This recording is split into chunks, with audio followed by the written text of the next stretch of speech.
Welcome back to the Am I Rich Yet podcast. We are a weekly podcast for millennials and Gen Zs where we help you save, spend, and grow your money smarter. Today, you are hearing episode number 14, which is all about diversification. My name is Georgia. I'm one of your co-hosts. I myself am a Gen Z. I'm currently an MBA student studying in Sydney, Australia, and navigating how to manage my personal finances. My name's Rob. I am Georgia's dad. I'm a recently retired financial advisor, and I'm here to help you make smart decisions with your money. So as we've been filming, we've decided that a good way to kick off before we get into the nitty-gritty content is to ask each other a question that neither of us know what question is going to be asked. But I'm going to kick it off and ask you a question. And my question today is, out of all the apps you've ever downloaded on your phone, which one is your favorite and why? That's interesting you asked that. I'm going to say my favorite app is still Waze. What is Waze? Waze is a travel app. I'm sure everyone knows it. If you're trying to get from point A to point B, it tells you the different routes. It tells you the fastest route. And it is deadly accurate. Even on a 2-hour drive, I often arrive within a couple of minutes of it. Somehow it knows the speed I'm driving at because it's not always the speed limit. I'm amazed by it. Sometimes it needs a little help. So sometimes I may hit the route button just to see what route it wants to take me on and then choose a different one. But I love it. And often in life, shortcuts aren't good. Waze is an example of a great shortcut. It gets you there faster and most likely on time. I like it. And one of the features I like about Waze is you can send little notifications or hellos to other Waze users, right? Tell them when you're arriving. And it shows you where the police are. Or the popo, as you call them. Well, this isn't sponsored by Waze. Oh, the popo. Yes, it tells you where the police are. That's my other favorite feature. Yeah. So, Georgia, we are now halfway through this series of podcasts. What's your question for me? What one concept have you struggled with the most in what we've talked about? Out of what we've covered? Yes. The part that's been toughest for me to get my head wrapped around, and I think it's something that just takes a bit of time, but I understand the differences between the main accounts, your RRSP, your TFSA, your first home savings account. But I think I need to go back and look and understand where I haven't done that work that we've talked about of knowing your why. And that's really important. So you didn't do your homework? Well, no surprise. Hey. We've been filming. We've been having a lot of work to do. And what I'm going to have to do is take some time for myself, understand my why, understand my priorities, look at which income bracket I fall into. And those are all necessary steps before you know which accounts you should be investing into. So that's my answer. Okay. It's achievable. Yeah. It's stuff we've covered, but it takes some time. Georgia, so my question for you today is, you've been injured now for probably 5 weeks, 6 weeks. Okay. What activity do you miss the most? Yeah, that's a great question. I like all different forms of movement. I like yoga. I like strength training. I like running. I like biking. I like golf, tennis, recreational team sports. And I do all of them. If I could do one tomorrow because my hip permitted me to, I would love to go for a long run and have my music be in my flow state where I feel unstoppable. I have no stresses going on in my mind and I can just run. That would be my activity of choice. Fair enough. It's probably the one thing I miss that I can't do anymore. Yep. And I remember one time I had my MRI done and my doctor had said, yeah, you got a lot of wear and tear there. And I looked at it and I was like, oh my God, there's no way I can run anymore. And it was my own fault because I had run with an extra 25 pounds for too long. So, okay. Let's jump into it. Let's go. Diversification. So imagine you walk into a building and it's an old building, really old building, and you need to get to the 10th floor. and there's two elevators. And you can actually see the cables coming down to these elevator A and elevator B. And elevator A has just one cable attached to it. And it's kind of like a ski lift. It's hooked onto one cable. And elevator B has 6 different cables attached to it. The building manager says, which of these are you going to take? He happens to be just in the lobby at that time. He says, which elevator are you going to take? So Georgia, which elevator are you going to take in this old building? The one with one cable or the one with 6 cables? I'm going for 6 cables all day. Okay. The same applies to investing. That's diversification. You've got a better chance of making it to the 10th floor. That one cable could break. It could have bad metal. It could have bad engineering, whatever it is. So diversification, it's not about being in one stock or one investment. It's being in multiple investments. Now, luckily today, in the past, you needed to put all those multiple investments into your portfolio. Today, it's automatically done for you. Do you know an analogy I just thought of? What's that? Why buy a bag of salt and vinegar Miss Vickie's chips when you can buy a party mix?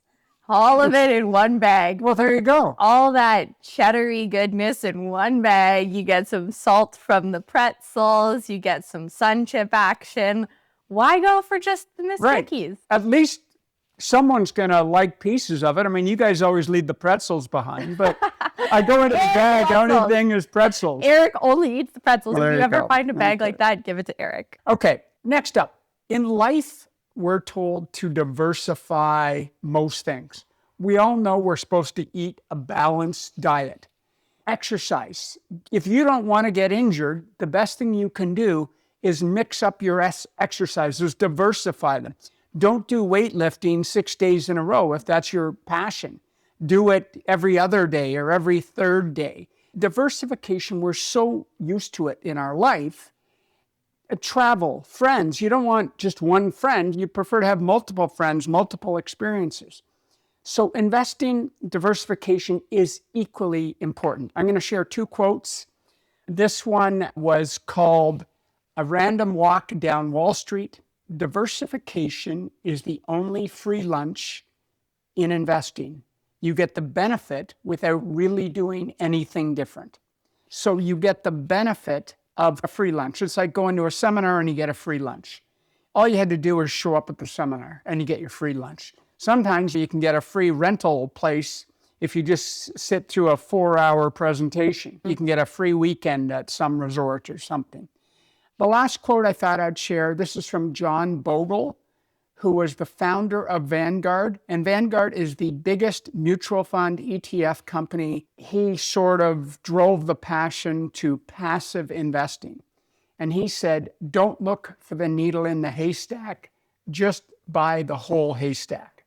So that starts us off with why diversification is so important. Now, before we go on, those are great quotes. I really liked them. Are we talking about diversifying, just to clarify if anyone missed it at the beginning, are we talking about diversifying your income streams, diversifying how many banks you're working with? What are we talking about regarding diversification? Okay, we're talking about really your investments. So the first category I would go with is diversify by country.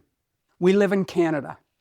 Canada, we feel we're important, but we are 2.5%, sometimes 2%, sometimes 3% of the world stock market. It's like going in to do your grocery shopping into the little cigar store on the corner. There's not much choice. Even the corner store in a gas station, there's sometimes now you can buy groceries. There's not much choice there. The same applies to Canada. So by country, the other things you need to diversify: company size, small, medium, and large, pretty simple. Next is sectors: mining, minerals, banking, insurance, financial services, technology. Retail. You want a bit of everything. If you want to be truly diversified, if it truly is the free lunch, then you want a little bit of all of it.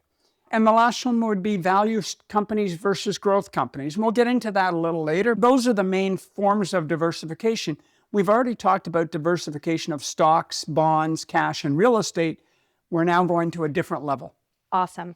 So to recap for our listeners, the 4 types of diversification that we're going to talk about today are diversifying by country, diversifying by company size, diversifying by industry, and diversifying by value versus growth. Correct. Let's get into it. So country, when you diversify by country, you diversify in many cases by industry. So let's use an example. Canada has 6 major banks, really 5, but call it 6. That makes up a big part of the Canadian stock market. We also have a lot of oil and gas. We also have mining and minerals. After that, a couple of railways, we got Shopify, but there's not really that much else to choose from. So we're limited. So if you only invest in Canada, once again, you're limited by types of industry. If you invest in the US, you're much more diversified. There's 7 different industries in the US that make up more than 10% of the US stock market. So it's actually really well balanced down in the US. You go over to Europe, they can be heavy on industrial. Okay, you go to Germany, very heavy on industrial. Automakers, tons of automakers in Germany, tons of automakers in Japan. So by diversifying by country, you automatically start diversifying by types of company. Don't forget emerging markets. What happens when you diversify by country? You start eliminating some of the risks. So do you want to be investing in Israel right now? No. Russia? No. Iran? No. Right now, you'd prefer to be hands off those if you could, unless you're really aggressive and you want to go in and buy when they might be on sale. But those are examples of some risks that take place, and it could be an economic risk. A new leader could be elected and suddenly the government's overthrown. You just never know what's coming at you. So you want to hold a bit of everything, but not too much of anything that it's going to kill you. And lastly, when you diversify by country, you diversify by currency. If you own US companies, you're in US dollars. If you are investing in Europe, you're into the euro, and Asia, etc. So you pick up different currencies, another form of diversification. Next up, we go company size. In the market, we call it small, medium, and large. Really simple. Big companies, typically they're global companies, even though they may be based in one country. Canada doesn't really have any global companies at this point, but we have some big companies. Our biggest company is Royal Bank. You go down to the US, and now you start seeing some differences. You see Amazon, Facebook, Microsoft, Tesla was up there at one point. NVIDIA is up there. So those are large or super large companies. And then you get into mid-sized companies and smaller companies. Small companies, why do you want them? Well, small companies typically deliver higher returns than big companies. Why do they do that? Go back to the risk-return thing. Small companies are riskier. Therefore, they have to offer a reward. The reward is a higher return. They're riskier because they're also more volatile. They may perform great for 3 years in a row and then underperform for 5 years in a row. But over long periods of time, small does better than large. And next up, we talk about industry or sector. So we've touched on that a little bit by diversifying by country, but different sectors react at different points in the economic cycle. Right now, we're coming out, we had a rough go in 2022. The markets have been doing quite well since that period of time. So different companies, different sectors of the economy tend to do better when things like that are happening. Food prices are high. So companies that sell cheaper food, Walmart or No Frills, they tend to do better when inflation's high because people can't afford to shop at the more expensive stores. So little things like that are constantly changing. That's why I go back to it's so difficult to predict what the future is. No one can predict the future. Everyone likes to guess, oh, because inflation's high, I'm going to put all my money into Walmart. It doesn't always work. Sometimes it works, sometimes it doesn't. If things get really tough, think of what goes up. Campbell's. Why does Campbell's go up in value when inflation's really high? Because it's an affordable option. Soup. It's the cheapest option out there. You can feed your family soup for dinner. So it's amazing, but you can see that stock just start to go up. And then when the economy is doing really well, it comes back down again. That's why you want to diversify by sector. Really important. Next one is a well-known one. It's called the difference between value and growth. What is a value company? A value company is a company whose stock price is currently low. It's on sale. Think of it as like you're buying day-old bread. It's still bread, and if you eat it quickly, it's fine. Or day-old donuts, right? If you eat it quickly, they're still great. As opposed to buying something that's fresh, new off the shelf, a new flavor of something. Maybe it's a new flavor of mayonnaise that everyone's raving about, and you want to try it. That's like a growth thing. So value companies, no one's really paying much attention to. They still make profits. And growth companies, everyone's talking about them. So NVIDIA, everyone's talking about NVIDIA and AI, and they make these special chips for AI. So anything like that tends to do well when the economy's doing well and people are getting excited about it. But what happens is it becomes so expensive, and so often then the market shifts from growth companies to value companies. I want to put my money somewhere. This area is too expensive. This area is cheap. So now it's value. Here's the only problem. You can't time when this is going to happen. You have to stick to a strategy. I'm a value investor, I'm a growth investor, or I'm in the middle. I'm balanced. Every time you try and shift, you're going to make mistakes because you're going to do it. And this is the interesting thing. Let's say value has underperformed like it has in the US market for the last 10 years. You're going to say, I need to get out of this. I can't take it anymore. And the minute you get out, within 12 months, I guarantee you value will take off. And when it takes off, it's going to outperform by 30 to 40% what the growth was doing. And you'll miss that initial bump. And so you got to pick your strategy and you got to stay with it. And so if you got to do all this work, you're better to have someone else doing that work for you. It's too much work. The average investor's just trying to figure out what companies to buy. Forget value and growth and what industries and all this stuff. There's a lot that goes on. And even the best in the world can't figure out what's going to perform next. Yeah. Make sense? I got it. So the focus should be on value versus growth. Value over long periods of time has shown to do better than growth. Here's how I think about it. If I did all of my grocery shopping at Walmart versus all of my grocery shopping at Loblaws, which would allow me a cheaper grocery bill or more groceries? Walmart. Walmart. Got it. Okay. It does better. And you're saying Walmart because is you're the buying value. things that are cheaper. Walmart in this example is value. I'm just using a comparison. But it's tough to stick to because it's going to go through periods where it doesn't perform. Like small, medium, and large companies. Sometimes large companies are all the rage. And then it shifts almost immediately. Sometimes it's mid-size. Sometimes it's small. So you need a combo of all of it. Got it. To capture that free lunch. I got it. So let's do a quick summary. What are the 5 main advantages of diversification? Number one, it reduces your risk. That's why it's called the free lunch. You get a smoother ride, opportunities for growth. You own a bit of everything.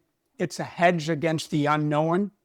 Psychologically, you know you own a bit of everything, so you're not worried that you're missing out on something. Behavioral biases, if you have a smoother ride, you're more likely to stay in your seat. If it's a bumpy ride, sometimes you hit the stop button or you jump out. And finally, currency. You're going to own all the big currencies of the world. I think that's great to wrap up this episode with the advantage of diversification. And we've talked about a lot of things, but we can sum up this content into 2 main points. So for our listeners, number 1 thing to take away is that you should always diversify your investments. Absolutely. Number 2, concentrating on certain investments could make you a lot of money or could wipe you out.